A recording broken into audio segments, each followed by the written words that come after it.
si on arrive à éradiquer les relations franco-africaines, les attentats seront supprimés quasiment et peut-être que l'émigration sera régulée. Pourquoi? Parce que, en rendant l'Afrique aux Africains et en éradiquant ces relations franco-africaines, il est possible que ce monsieur qui avait des affaires en Afrique, ce monsieur qui détient Canal+, va perdre un petit peu de Vincent son Bolloré. pouvoir là-bas et fera peut-être moins de saloperies en Afrique, qui permettra aux Africains de rester en Afrique et non de venir chez nous pour trouver la terre d'asile peut-être.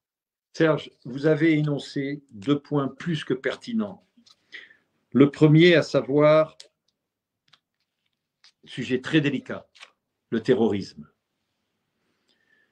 La France a vécu un cauchemar à travers ces actes terroristes.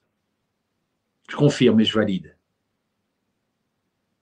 que si la France se positionne en pôle position avec la Chine et la Russie dans la géopolitique, je doute. Je ne pourrais pas dire à 100%, mais je doute qu'il se passe un seul acte terroriste dans notre territoire si le RDH est à la tête du pays. Deuxièmement, et non des moindres, l'immigration, effectivement.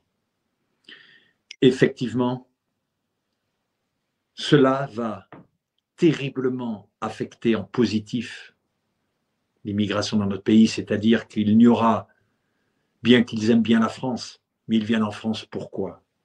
Uniquement parce que c'est un pays de survie, parce qu'on leur a enlevé leur propre pays. Et je vais vous dire, si la France se positionne une fois de plus en pôle position avec la Russie et avec la Chine, il y a non pas une forte probabilité, mais je peux dire qu'à 95% de l'immigration africaine en France ne sera plus. Ils resteront chez eux, parce qu'ils veulent vivre chez eux. Ils adorent leur pays. Mais aujourd'hui, c'est un pays de misère pour la plupart d'entre eux, parce que leurs présidents ont été achetés, corrompus par l'argent des Occidents, peut-être au travers aussi de ces relations France-Afrique qui ont facilité cela.